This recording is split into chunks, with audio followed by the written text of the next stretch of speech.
Aujourd'hui, avec le pasteur Joseph Prince, louons le Seigneur.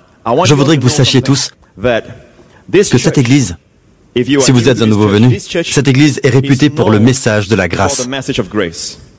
Nous parlons de message par manque d'un terme plus approprié, mais nous savons que la grâce, dans sa définition la plus pure, n'est pas une chose, mais une personne.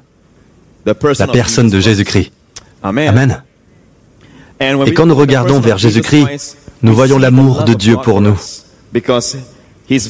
Car sa venue sur terre est un signe très clair que Dieu n'est pas en colère avec le monde. Dieu attend que le monde soit réconcilié. Ce Dieu n'est pas impatient avec nous. Dieu est patient et bon. Son amour voit le meilleur de nous. Vous savez que Dieu croit le meilleur de vous ce matin.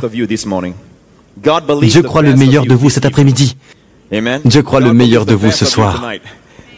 Et à votre réveil demain matin, ce sera pareil. Alléluia. C'est ainsi que Dieu nous aime. Je vais vous partager un secret à présent qui fera perdre son pouvoir au péché dans votre vie et vous en serez bénis. Vous êtes prêts? Il s'agit de doctrine, alors suivez attentivement. Et si vous pouvez voir la vérité de ce fabuleux verset, cette vérité vous libérera. Romains 6. Car celui qui est mort est libre du péché. Alors une fois mort avec le Christ, vous êtes libérés. Dans la version grecque, nous voyons le terme « libre du péché ». La Bible dit que nous sommes morts avec Christ. Donc comment sommes-nous morts? Lisons. Or, si nous sommes morts avec Christ, nous croyons que nous vivons aussi avec lui. Sachant que Christ, regardez, ressuscité des morts, ne meurt plus. Combien parmi vous savez que Christ est à la droite du Père? La mort n'a plus de pouvoir sur lui. Une fois de l'autre côté, il n'y a plus de mort. La mort est uniquement de ce côté. Amen. Pasteur Prince, tout cela est vrai pour Jésus. Poursuivons. Car il est mort, et c'est pour le péché qu'il est mort. Combien de fois? Criez-le!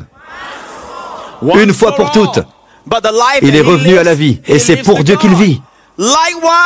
Ainsi vous-même, c'est-à-dire de la même manière, de la même façon. De quelle façon? La façon que Christ est mort pour le péché. Comment est-il mort pour le péché? Une fois pour toutes. La prochaine question que nous devons nous poser, dans quel sens est-il mort pour le péché? D'accord? Parce qu'il est dit, ainsi vous-même, de la même façon que Christ expérimenta tout cela. De la même façon, regardez-vous comme mort au péché et comme vivant pour Dieu en Jésus-Christ, notre Seigneur. Alléluia. Le terme « regardez-vous » nous vient du grec « logizomai ». Logizomai. J'ai dans ma Bible un mot qui parle de logizomai. Cela vient d'une Bible d'études et il est dit de ce mot logizomai, signifiant regardez-vous ou considérez-vous. Cela veut surtout dire reconnaître quelque chose pour ce que c'est. Le mot a un rapport avec la réalité. Si je logizomai ou décompte que sur mon livre de banque il y a 25 $, c'est bien que j'ai 25 $ en banque. Sinon je me trompe, je m'abuse moi-même. Le mot se réfère à des faits et non pas à des suppositions. Donc ça ne veut pas dire que j'ai compté suffisamment longtemps pour que cela se produise. Non, vous le comptez parce que c'est vrai. Je me considère homme parce que je suis un homme. D'accord, ça c'est logizomai. Logizomai est basé sur des faits et non des suppositions. Donc il est dit, de la même façon, regardez-vous comme mort au péché et comme vivant pour Dieu en Jésus-Christ. Cela, alors, nous impose de chercher à mieux comprendre. Parce qu'il y a quelques années, j'entendais que l'on enseignait qu'il fallait se considérer comme mort au péché. Alors tous les jours, j'essayais de me considérer comme mort au péché. Quand je sentais la colère monter en moi, je suis mort à la colère, hors de mon chemin. Savez-vous que plus vous y pensez, et plus ça se complique? Vous avez déjà essayé? Plus vous essayez d'être mort, plus vous vous sentez en vie. Il y a quelque chose qui ne va pas avec ma capacité à reconnaître. Ma machine à reconnaître est en pièces. On l'a forcée et maintenant elle est cassée. Et je la répare constamment, mais je ne comprends pas ce qui ne va pas. Et tout ça pourquoi? C'est intéressant cette petite phrase. De la même façon, ce qui est arrivé à Christ doit nous arriver. Alors nous regardons vers Christ. Ne regardez pas vers vous-même. Reconnaître, c'est se référer à des faits. Le verset précédent. Les faits du verset précédent. C'est pour le péché qu'il est mort. Combien de fois? Une fois pour toutes. Question. Comment Christ est-il mort au péché? Est-il mort au péché par son attitude et sa conduite? Non. Pourquoi? Parce qu'il n'y a pas de péché dans son attitude et sa conduite, d'accord? Allons. Mais pasteur, c'est ce qu'on fait. Mais ce n'est pas comme cela que nous sommes supposés nous considérer. Nous devons nous considérer de la même façon que Christ est mort au péché. Comment Christ est-il mort au péché? Il est mort à la culpabilité, au châtiment et à l'accusation du péché. De la même façon, considérez-vous une fois pour toutes mort à la culpabilité, à la condamnation, au châtiment et à l'accusation du péché. Amen. On ne pourra jamais vous en imputer à nouveau. Dieu ne condamnera jamais celui qui croit. Mais pasteur Prince, ne pensez-vous pas que cet enseignement encouragera l'Église à pécher? Voilà la raison du prochain verset. Que le péché ne règne donc point dans votre corps mortel. Vous voyez le mot donc? À chaque fois que vous tombez sur un donc, n'oubliez pas ce que je vous ai dit. Trouvez à quoi il se réfère. Donc est lié au verset précédent. Car vous n'êtes plus sous le poids de la culpabilité. Même quand vous échouez, vous n'êtes pas sous la culpabilité, la condamnation et le châtiment du péché. Grâce à cela, le péché ne règne donc point dans votre corps mortel. Vous voyez, croire de la bonne façon mène à la sainteté. Vous me suivez? Combien parmi vous comprennent ce dont je parle? J'ai déjà partagé cette vérité auparavant. En mars 2005, je l'avais partagé. Mais je vais y ajouter quelque chose que je n'avais pas partagé à l'époque. Vous voyez cette petite phrase « en Jésus ». Savez-vous que cette phrase est très importante quand vous étudiez le Nouveau Testament? Basée sur la loi de la première mention, il y a une loi d'interprétation de la Bible que l'on appelle « loi de la première mention ». Cela signifie que quand un sujet est mentionné pour la première fois, il recèle une vérité importante, une grande vérité. Savez-vous quand pour la première fois cette phrase « en Jésus-Christ » apparaît dans les lettres de Paul? Juste ici. C'est la première fois que cela apparaît. Vous devez vous considérer comme mort à la culpabilité, au châtiment, à l'accusation du péché dans votre vie. Vous devez mourir à tout cela. Comment? Une fois pour toutes, comme Christ est mort au péché. Amen. Et c'est ici que le terme « en Christ » commence vraiment. Et si vous n'aviez pas compris cela, pas étonnant que vous n'appréciez pas les autres vérités de cette phrase « en Christ ». Elles sont comme des wagons d'un train, alignés l'un après l'autre. Et le wagon de queue est en fait ici, Romains 6, verset 11. Une fois installé, il tient tous les autres fermement. Je ne l'avais pas partagé en 2005. Et vous savez, c'est magnifique car Paul n'a pas écrit Romains 1. Paul a écrit Thessaloniciens 1. Mais quand l'Esprit Saint réunit toutes les lettres dans un ordre divin, comme nous le voyons dans l'Ancien Testament, l'Esprit Saint place Romains en premier, car Romains est le livre fondateur de la doctrine de l'Évangile de la grâce. Et remarquez même, dans le premier chapitre de Romains, on ne retrouve pas les salutations habituelles à tous ceux en Christ à Rome. Ce que nous voyons, c'est « bien-aimés de Dieu, appelés à être saints ». L'Esprit Saint veille à l'endroit où faire apparaître ce « en Christ » en premier. Et nous le voyons ici au verset 11 du chapitre 6. Cela signifie que la première vérité que vous devez connaître, avant toutes les autres vérités des bénédictions, en Christ, bien-aimé en Christ, privilégié en Christ, l'héritage en Christ devient une réalité. Vous devez mourir une fois pour toutes. Est-ce le cas définitivement? Êtes-vous mort au châtiment, à la culpabilité et à l'accusation du péché dans votre vie? Pourquoi? La mort de Jésus était votre mort. Sa mort était votre mort. Sachant qu'il est mort au péché une fois pour toutes, de la même façon, logizomai. Maintenant, le mot logizomai, en grec, vous savez, vous pouvez rencontrer votre ami grec et lui dire « Hey, je logizomai que tu es quelqu'un de bien. Hey, cool mec. » Le mot logizomai vient de ce mot. Logizomai qui signifie supputer ou considérer ou penser. Je me suis dit, waouh, logizomai vient de la voix médiane, logos, qui vient du mot lego, pas les petites briques. Lego en grec signifie parler. Logos aussi signifie parler. Et le mot logi vient de logos. Logizomai, ce n'est pas une élévation de l'esprit. Vous devez en fait parler. Aller dans un endroit tranquille et parler. Joseph Prince. De quoi te sens-tu coupable dans la vie? Est-ce que tu te condamnes?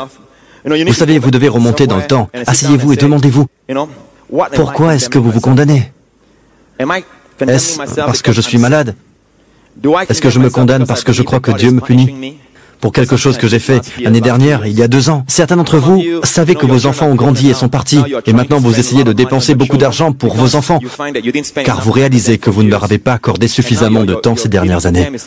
Et pour vous, ce n'est pas si grave parce que vous le faites par culpabilité. C'est une condamnation, et cela vous tue. Vraiment. Quand je vois des chrétiens, pas tous bien sûr, mais ceux qui sont sous une malédiction, dans la pauvreté, déprimés, perpétuellement malades, ce que je cherche avant tout, ce n'est pas le péché. Je cherche la condamnation. Amen. Ce n'est pas parce qu'ils sont de mauvais chrétiens, mais c'est parce qu'ils ont reçu une condamnation dans leur vie. Et vous savez ce qu'est la condamnation? La sentence divine. La Bible dit qu'il n'y a plus de condamnation à présent pour ceux qui sont en Christ. Et en passant, c'est la 2e fois que en Christ apparaît, pas de condamnation. Alléluia! À présent, permettez-moi de vous donner un exemple de comment cela peut être une grande bénédiction de recevoir votre héritage. Voudriez-vous le voir? D'accord? Je voudrais vous demander, une des plus grandes bénédictions que nous pouvons recevoir, c'est la santé. La santé, vous êtes d'accord? En Christ. Et pourtant, beaucoup de chrétiens luttent, ils guérissent, mais ils ne s'en rendent pas compte. Je pense que très souvent, nous désirons obtenir la guérison et elle semble nous échapper. C'est comme tourner en rond, comme un chat chassant sa queue. Plus il essaie de l'attraper, et plus elle lui échappe. Pauvre chat. Si seulement il passait son chemin, s'il s'occupait de sa vie, sa queue le suivrait partout. Permettez-moi de vous dire ceci, ne cherchez pas la guérison tout bêtement, cherchez le guérisseur. C'est ainsi que vous cherchez le Christ. Je vais vous donner une vérité au sujet du terme « en Christ ». N'est-il pas intéressant que la première fois que « en Christ » est mentionné, on parle du fait d'être mort à la culpabilité et au châtiment et à l'accusation du péché. Chaque chrétien est complètement lavé de tous les péchés de leur vie, jusqu'au jour où ils meurent, où ils rencontrent Jésus. Ou le jour où ils s'endorment. Ils ne meurent pas, ils s'endorment en Christ et ils rencontrent Jésus. Vous savez, vous êtes pardonnés 24 heures sur 24, 7 jours par semaine, 365 jours par an. Vous le savez ça? Aucun péché ne vous colle à la peau. Heureux l'homme qui voit ses péchés effacés par le Tout-Puissant. Cela ne veut pas dire que vous ne péchez pas. Comme je l'ai dit, nous avons toujours le combat de la foi. Nous apprenons toujours à marcher avec Dieu. Nous remercions Dieu, car quand nous tombons dans le péché, ça ne nous colle pas à la peau. Vous êtes morts à la culpabilité, au châtiment du péché, dans le corps de Jésus. Maintenant, je voudrais vous montrer pourquoi ceci est important. De tous les versets sur la guérison, de tous les versets sur la santé, quel est le verset le plus connu? Le Saint-Esprit a rendu ce verset populaire dans le monde chrétien. Quel est ce verset si populaire sur la santé? Lui par les meurtrissures duquel vous avez été guéris. La première fois que cela apparaît, on parle du travail de substitution de notre Seigneur Jésus dans Ésaïe 53. Mais où trouvez-vous ce verset dans le Nouveau Testament? 1 Pierre, chapitre 2, verset 24. L'avez-vous lu dans son contexte? Lisons-le. Il y est dit, remarquez les 9 dernières lignes. Désolé, les 9 derniers mots à la dernière ligne. Lisons-les ensemble, d'accord? 1, 2, lisons. Encore une fois. Et encore. Lui par les meurtrissures duquel vous avez été guéris. Remarquez que c'est complètement à la fin. Et l'Esprit Saint, un point virgule, avant lui par ses meurtrissures. Nous le voyons dans New King James. En fait, ajoute quelque chose de spécial, un double trait d'union. D'accord? Cela signifie que dans la version originale grecque, cela parut d'une façon qu'ils n'ont pu traduire.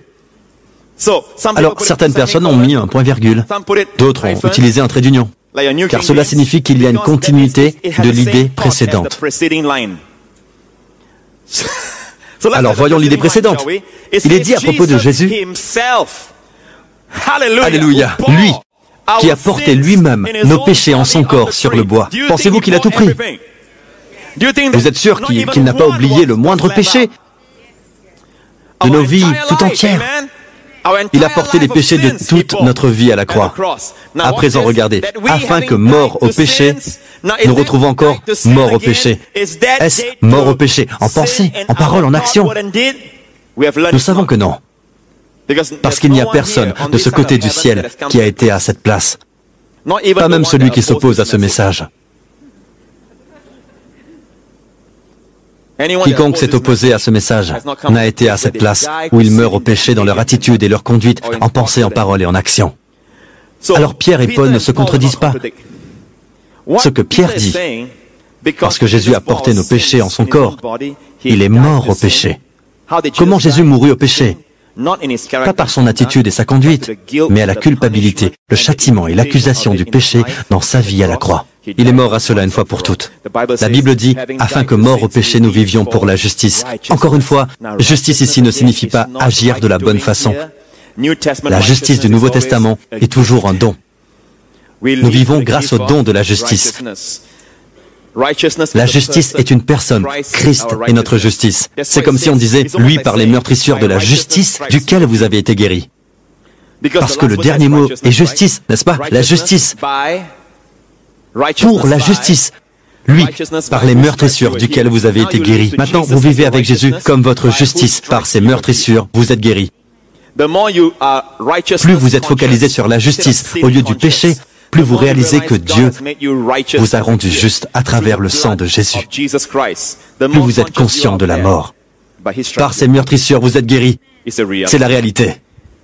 Alléluia! Je ne sais pas vous, mais moi, ça me rend heureux. Amen. À présent, je voudrais vous dire ceci. Le problème avec nous tous est celui-ci. Nous ne réalisons pas à quel point Dieu est bon. C'est si triste parce que le corps de Jésus nous semble alors comme un esprit orphelin qui veut attirer l'attention des gens. Cet homme est un prophète. Oh, vous êtes un prophète. Alors vous avez quelque chose pour moi. Et la Bible est remplie de lettres d'amour du Père. Et vous allez vous rendre compte que lorsque vous allez vers les gens, au lieu d'aller au Père céleste, vous obtenez un esprit de servitude. Romains chapitre 8. Et vous n'avez point reçu un esprit de servitude pour être encore dans la crainte, mais vous avez reçu un esprit d'adoption par lequel nous crions « Abba, Père ». Abba signifie papa. Et la façon que cela est écrit, par lequel nous crions « Abba, Père », semble indiquer que l'Église primitive, au 1er siècle, avait une pratique où tous se rejoignaient, et même seuls, chacun de son côté. Ils criaient tous. Leur prière était ainsi, vous savez, « Papa ». Dieu mon Père, Papa, Papa. Et il ressentait l'amour de Dieu, sa présence. Nul besoin d'essayer d'enlever la peur et les inquiétudes de votre vie. Ils disparaissent. La prière de la nouvelle alliance est Papa. Et prier dans l'esprit en disant juste Papa, Papa. La nuit dernière dans ma chambre, alors que je méditais là-dessus, me préparant pour ce message, je disais encore dans ma chambre, Papa. Papa, il semblait que sa présence me recouvrait entièrement. Papa, l'esprit de filiation arrive. Vous n'avez plus l'esprit d'un orphelin. Beaucoup de chrétiens vivent avec l'esprit d'un orphelin, alors qu'ils sont enfants du Dieu très haut. Ils ont l'esprit d'un orphelin. Pas étonnant qu'ils aient peur. Si vous n'avez pas l'esprit de filiation, vous avez un esprit d'asservissement à la peur. Amen. Alors toutes sortes de peurs, la peur de Dieu dont on parle dans l'Ancien Testament, la peur de l'avenir, la peur de ne pas posséder suffisamment, la peur de perdre quelqu'un, la peur de perdre l'appréciation des gens, la peur de ceci, la peur de cela, la peur d'être rattrapé par son passé, toutes ces peurs vont fondre comme beurre au soleil, sous le soleil de l'amour du Père. Dites juste Papa. Aucun autre amour.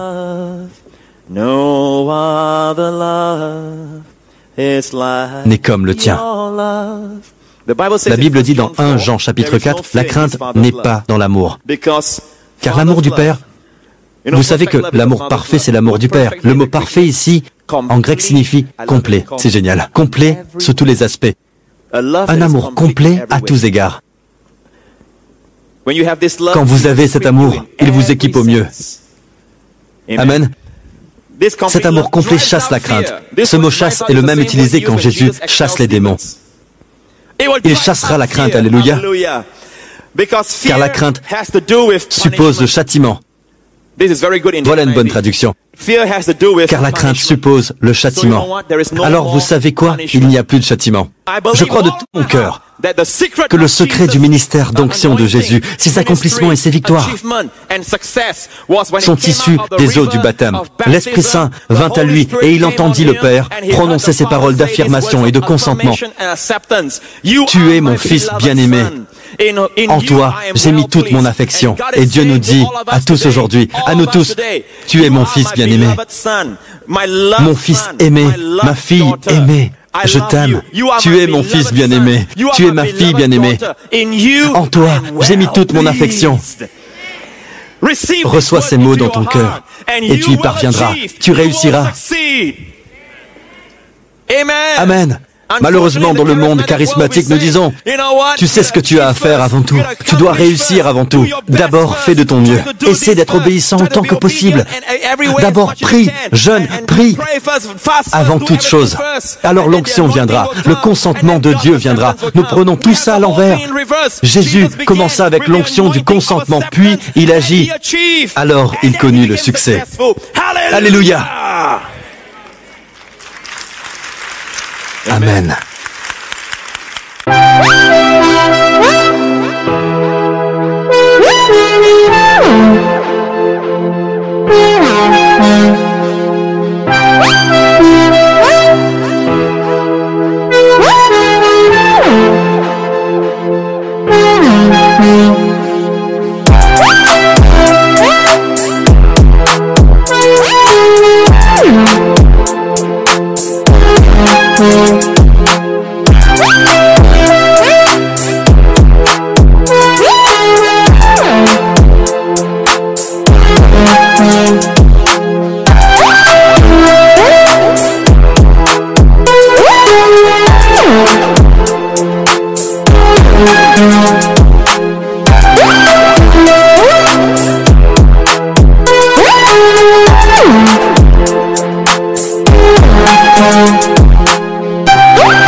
khắp phương trời vẫn nhớ tới quê hương.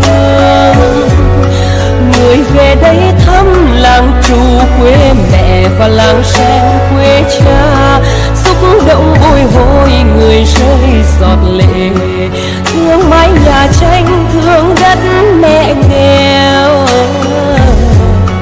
đi suốt cuộc đời mới được thăm.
Thank you.